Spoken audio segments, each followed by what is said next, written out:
Oi gente, tudo bem com vocês? Hoje a gente vai falar de um vídeo que não é uma coisa tão feliz.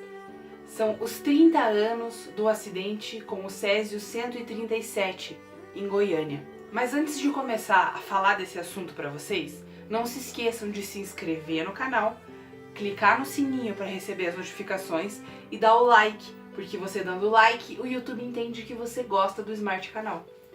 Então vamos lá, vamos falar do que aconteceu nesse caso de Césio 137. Essa coisa. Adorei. Esse acidente é considerado o maior acidente radiológico em área urbana do mundo.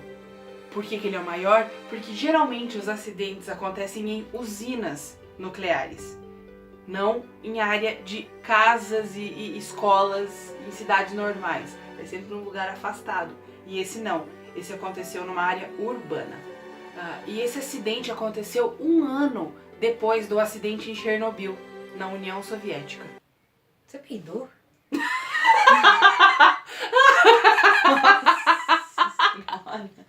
Que dor, cara. É, um acidente radiológico aqui em casa. Um peido. Então vamos lá, vamos fazer uma ordem cronológica para vocês de como aconteceu esse acidente. No dia 13 de setembro de 1987, dois jovens que estavam catando sucata entraram numa clínica de radioterapia desativada lá em Goiânia. E eles viram um aparelho que fazia radioterapia e eles acharam que lá podia ter chumbo e eles podiam vender e ganhar muito dinheiro. Então eles pegaram, meio que destruíram aquele aparelho e pegaram uma cápsula grande e levaram com eles. Eles pegaram essa peça e foram para casa. Chegando em casa, eles desmembraram essa cápsula e é nela que tinha o Césio 137. Beleza, eles pegaram e desmembraram e foram vender essa peça que eles acharam que era só de chumbo. Mas essa peça ainda ficou 5 dias na casa dos jovens que foram lá e cataram desse centro de radioterapia. No dia 18 de setembro de 87, eles venderam essa cápsula para o dono do ferro velho, o Devair Ferreira. O Devair comprou e mandou 2 funcionários do ferro velho desmontar aquela peça para ver o que ele podia aproveitar. Nesse momento, já tinham encostado no Césio os 2 rapazes que pegaram e agora os 2 funcionários do Devair. Aí chegou a noite e o Devair estava fechando, o ferro velho dele, e viu uma coisa brilhando. Brilhava azul. E ele foi atrás daquilo. Pegou aquela parte onde tinha esse brilho azul e levou para casa. Quando ele levou para casa, ele mostrou para a mulher dele, para Maria Gabriela. E como que ele mostrou? Porque quando ele sacudia, caía o pozinho e no escuro o pó brilhava azul. Já no dia seguinte, esse pozinho virou sensação, tanto que a esposa do Devair, a Maria Gabriela, mostrou para uma amiga, a Santana. No dia 24/9, o Devair mostrou a peça com o pozinho para o seu irmão, o Odson Ferreira. E assim, o Devair estava tão encantado com aquele brilho que ele andava com aquela peça o dia inteiro. Ele acordava, pegava, levava para a oficina, pro ferro velho junto com ele, voltava para casa, andava com aquilo no braço, andava agarrado naquilo. Beleza, no dia 24 ele mostrou para esse irmão, pro Odson, mas ele mostrou de dia. O irmão olhou, pegou, passou um pouco do pó na mão, com esse dedo fez esse movimento e jogou fora porque falou que aquilo não era nada, que aquilo não devia fazer nada. O que era pior, o Odson, na época, era motorista de ônibus. Então ele saiu do ferro velho e foi trabalhar. Então, quem já estava contaminado? Um monte de gente, O Devair mostrou pro Odson, contaminou o Odson entrou no ônibus, ele era uma fonte radioativa, levou e contaminou muitas pessoas que pegaram aquele ônibus. No dia seguinte, no dia 25/9, um outro irmão do Devair foi lá visitar ele, o Ivo. E a mesma coisa, ele mostrou pro Ivo e o Ivo achou lindo aquele pó. E perguntou se podia levar esse pó para casa, para mostrar para a filha dele. O Devair, como não sabia o que era, deu um pouco do pó. O Ivo chegou em casa e mostrou para a filha, Leide das Neves, de 6 anos. Ele pegou e jogou o pó e mostrou para ela. Ela falou que ele era o melhor pai do mundo, porque uma coisa que brilhava. E ela mexeu no pó Assim que ela mexeu, ela saiu do quarto e foi pra cozinha. E com a mão que ela tinha mexido no pó, ela pegou um ovo cozido e comeu, sem lavar a mão. Depois de alguns dias, a Maria Gabriela começou a perceber que todo mundo estava ficando meio mal, estava perdendo o paladar, dor de cabeça, estava caindo o cabelo, aparecendo mancha no corpo. Eles estavam ficando bem doentes e o Devair achava que era porque eles tinham comido uma feijoada. E ela, a Maria Gabriela, a esposa dele, começou a desconfiar que era por causa desse pó, dessa coisa que ele tinha levado para casa, que nenhum deles fazia ideia do que era. O que ela fez? No dia 29 de setembro, ela pega, junto com um funcionário do Ferro Velho, e leva essa cápsula com o césio para vigilância sanitária. Mas como que a Maria Gabriela e o funcionário levam essa cápsula? De ônibus. Ou seja, mais centenas de pessoas infectadas no caminho. Aí eles chegam na vigilância sanitária. Na vigilância sanitária, eles também, as pessoas de lá, né, não fazem ideia do que seja. E o que eles fazem? Colocam a cápsula num banco no meio da vigilância sanitária, no pátio da vigilância sanitária. E aí um monte de gente curiosa que trabalhava lá começou a abrir para ver o que tinha dentro. Mas, por ela ter levado na vigilância sanitária, uma das pessoas de lá olhou e ficou meio desconfiado do que era aquilo. E aí entrou em contato com pessoas superiores. E aí que começou a ser descoberto que era uma coisa radioativa. Aí a vigilância sanitária mandou uma pessoa até a casa, até o Ferro Velho, né? E quando eles chegaram no Ferro Velho, a Lady, que era sobrinha do Devair, estava lá. E quando eles pegaram um aparelho que mede radioatividade e chegaram perto da menina, o ponteiro disparou. Naquele momento, ela era a coisa mais radioativa daquele lugar. E depois disso que começou, eles invadiram as casas falando que as pessoas estavam contaminadas, mas como a radiação é uma coisa que não se vê, ninguém sabia contaminado do que. Tanto que o Devair foi até um pouco contra a sair de casa e fazer a triagem que eles começaram a passar para fazer o tratamento contra a radioatividade. Quando começou essa triagem, eles foram levados para o Estádio Olímpico de Goiânia.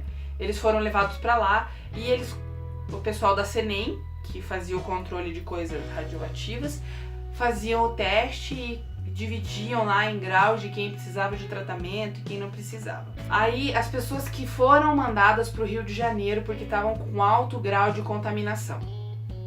O Devair, dono do Ferro Velho, a mulher dele, a Maria Gabriela, o Ivo e a filha dele de 6 anos, a Lady das Neves. E aí algumas pessoas contam como que era esse tratamento quando eles foram mandados para o Rio de Janeiro. As mulheres tinham o cabelo raspado, tomavam 10, 15 banhos de água gelada com esfregão e pedra para esfoliar a pele para tentar tirar a radiação. E eles também, o pessoal de lá fala que muitas vezes o aparelho que media a radioatividade era desligado para que as pessoas não surtassem. E tiveram outras pessoas que tiveram um contato e uma contaminação mais direta, que foram os policiais. Quando o governo já sabia o que estava acontecendo, eles mandaram policiais para aquelas residências, todas, né, próximas uma das outras, para fazer a retirada de objetos pessoais e interditaram aquela área. Só que eles não falaram para os policiais o que eles estavam tratando. Os policiais acharam que era vazamento de gás. Ou seja, eles não estavam usando roupa própria para radiação. Só nesse momento, mais vários PMs foram contaminados. Entre os dias que aconteceu esse acidente, foram 4 vítimas fatais. A Lady das Neves, a menina de 6 anos que comeu o ovo, e a tia, a esposa do Devair, a Maria Gabriela, morreram no dia 23/10/1987.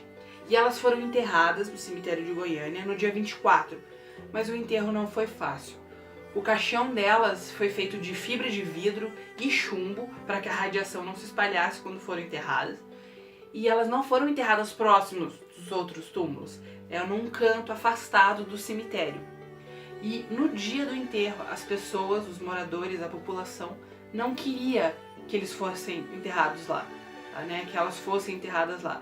Tanto que eles agrediram a mãe da Lady, eles jogaram um pedaço de meio fio, um pedaço de cruz, queriam bater nela, não queriam deixar que ela enterrasse a filha dela lá.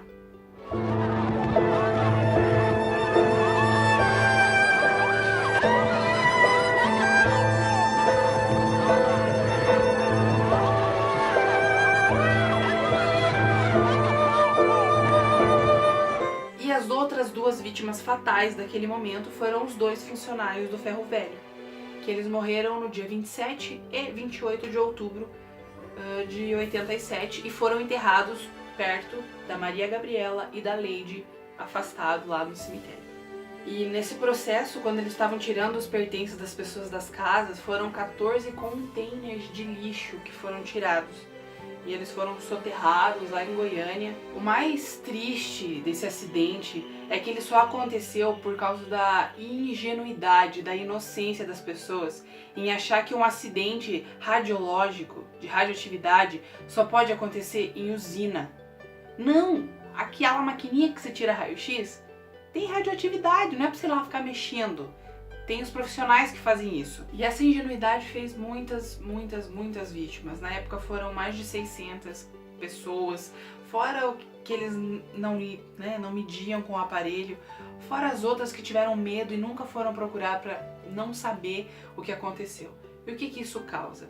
Isso pode causar câncer, defeitos genéticos nas próximas gerações, assim como qualquer acidente com radioatividade. E durante muito tempo, as pessoas da família que tiveram maior contato e os moradores daquela região sofreram muito preconceito.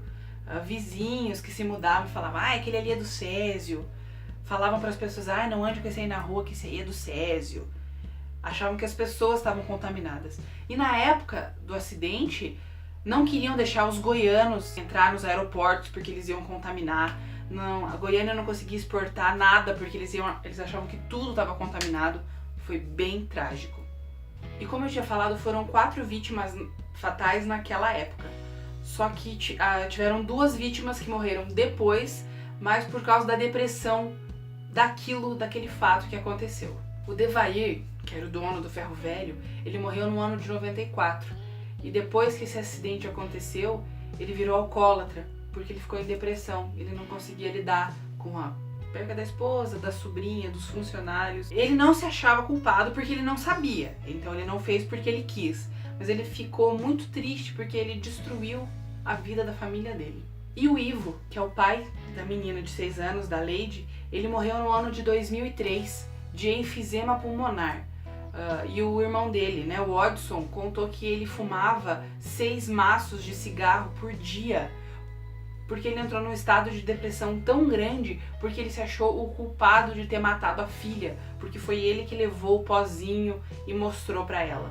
Então, esse acidente deixou uma sequela muito grande em Goiânia e principalmente nessa família. Então, pessoal, isso foi um pouco desse acidente com o Césio 137 que fez 30 anos agora em 2017. Eu espero que vocês tenham gostado do vídeo, tenham entendido um pouco o que aconteceu. Se você gostou, aproveita, se inscreve no canal. Já falei isso? Se inscreve, ativa o sininho, deixa seu like, porque você deixando o like o YouTube entende que você gosta do Smart Canal. Compartilha esse vídeo com os seus conhecidos e segue a gente nas redes sociais. E aí?